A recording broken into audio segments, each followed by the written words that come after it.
To the people that have been messaging me from places like Bangladesh and Pakistan, I've been saying to them, there's nothing here in the UK for you. Your life's not going to get any better over here. It will be different, but it won't be any better because we're also dealing with the cost of living crisis as well.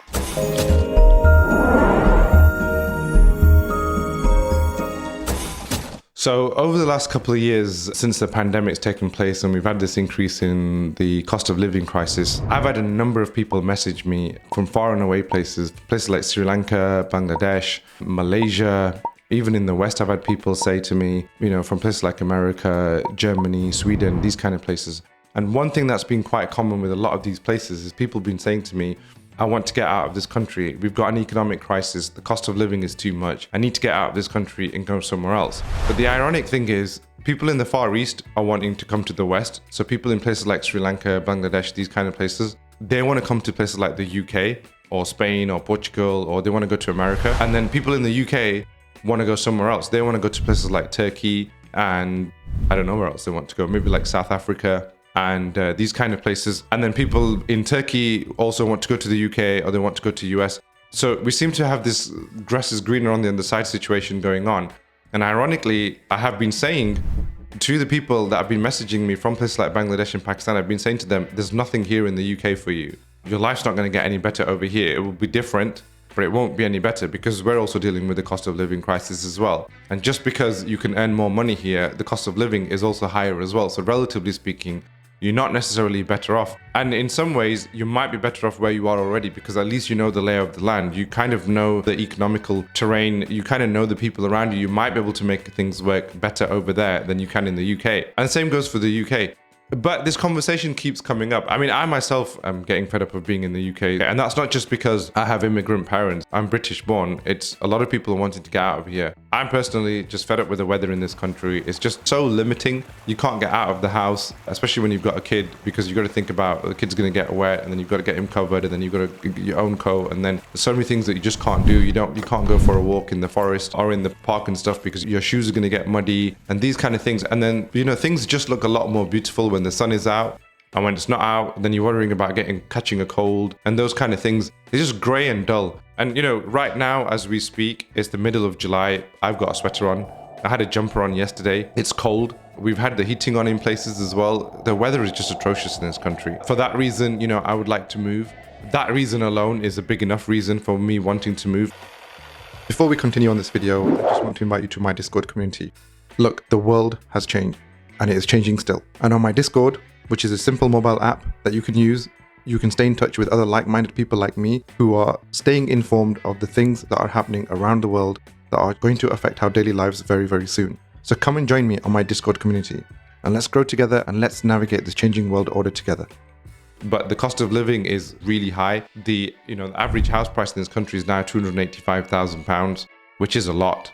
You need a large deposit, the interest rates have gone up, so a lot of your income is spent on just being able to pay for the house. So it's become really tough. Energy bills have gone up, energy prices have gone up, fuel bills have gone up, everything's gone up. So it's difficult. But in the Eastern countries, there's a lot more corruption there as well. There's a lot more outward corruption there, and they're seeing that. So it's problematic. It's difficult, but where do you go? You could go to a place like Dubai, but then it doesn't have, it's just concrete buildings everywhere. And even though there's hot sun everywhere, there is sunshine everywhere. It's a really good climate and it's a predictable climate. So weather isn't the thing that stops you from getting out of the house. It's not even a conversation. It has its own issues. It's probably even more expensive to live than the UK. And if you get a job out there, you probably get worked harder than you do in the UK. There's even more traffic there, but it's just a concrete jungle as well. It's not that satisfying, I feel. But it is safer to live. And then you've got places like Turkey, they're Muslim, they have family values, all the food is halal, there's a lot of nature, it's the country of Ertugrul, it's the country of Sultan Abdul Hamid. But then they're dealing with massive inflation. Turkey is experiencing a mass exodus of its own. There's political strife, there's issues, they've had earthquakes, those kind of things.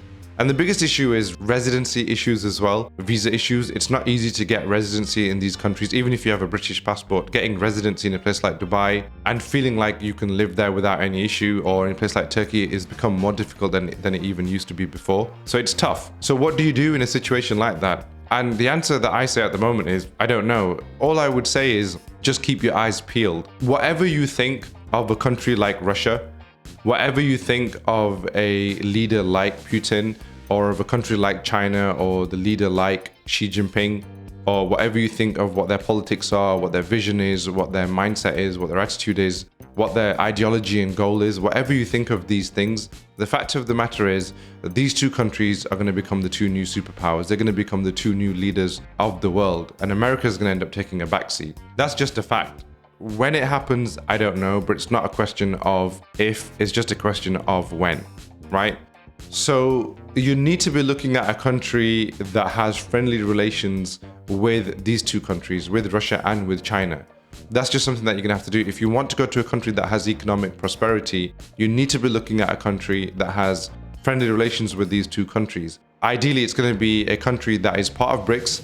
Again, Brazil, Russia, India, China, South Africa. It's like this organization, this new kind of initiative between these countries.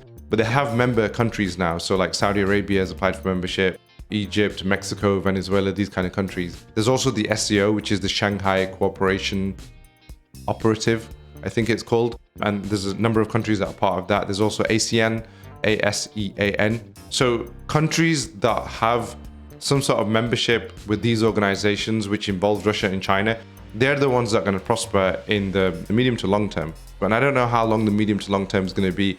Could be a couple of years, could be 5 years, could be 10, could be 15. But the moves need to be made now. You need to be looking at these other countries now. But what fits that country ideally, I don't know. Because what everybody wants is safety for the family, first of all. You want your wife to be able to go for a walk on the road, on the street, down to the shops in the afternoon or in the early evening and not have to worry about that.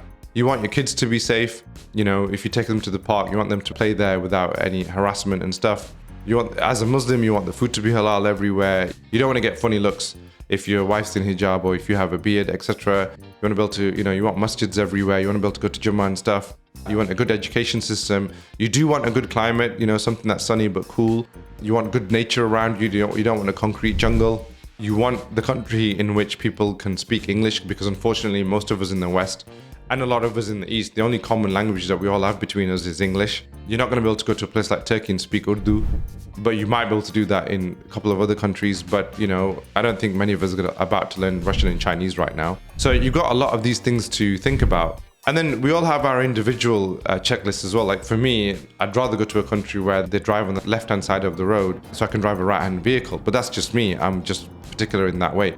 But those countries are very few and far between, believe it or not. There's very few countries where they right-hand drive. You've got Australia, and then you've got, I think, Malta maybe, and a few others. There's very few. Pakistan. There's very few. But I'm not going to go to Australia because it's full of spiders, and that's just something that I just don't do.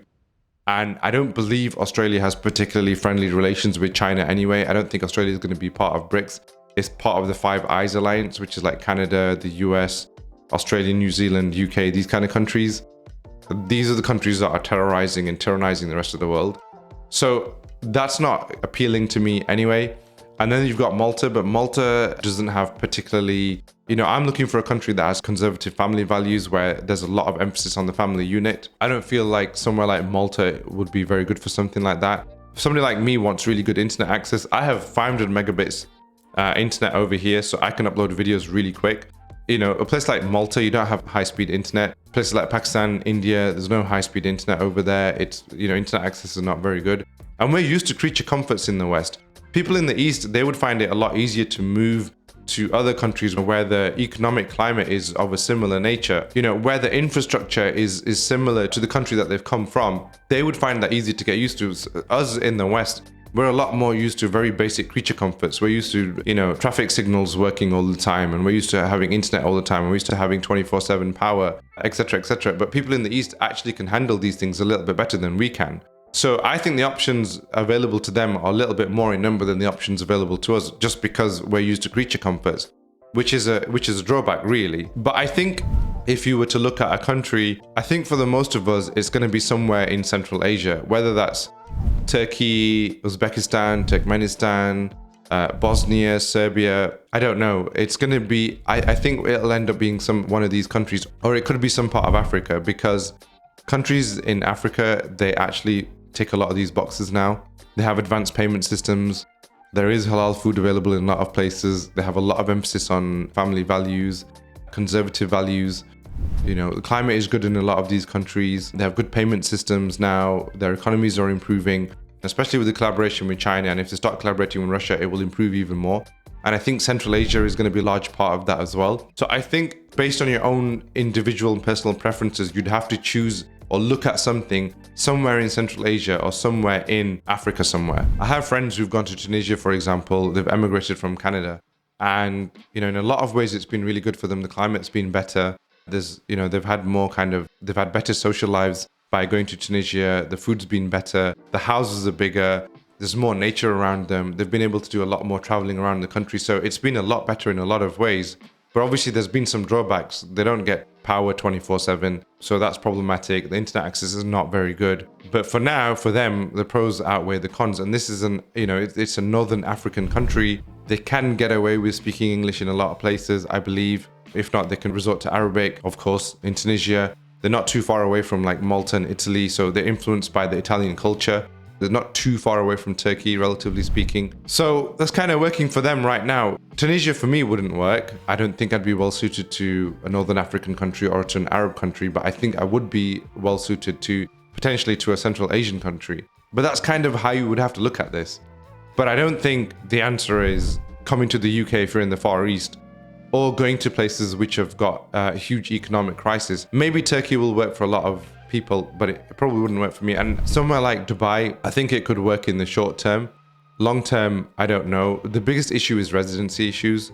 And I just don't know how you can get around those. Unless you've got a lot of money, you have to buy your way into these countries. That's what makes it a lot harder. So unless you know somebody who can get you in because you're married to them or you're related to them in some other way, or, even with like getting jobs in these kind of places, the problem is that you can only stay there for as long as you have a work permit. So if you lose your job, you're out of the country. And that's going to be the biggest issue. But I am hopeful that with the advent of BRICS and, as we enter into this multipolar world, they're already talking about a singular currency because they want to increase trade. I do feel like these new organizations, they will facilitate the movement of people and they will facilitate the settling of people into other countries, because China's already working on the Silk Road and they're already working on, trains going through multiple countries, starting from like Pakistan all the way down to Istanbul. They want to create a single train route that goes all the way down. They want to be able to create a supply line so they can transport goods on a train and that can go all the way from Pakistan and end up in Istanbul in like maybe 5 or 6 days, which would do wonders for trade,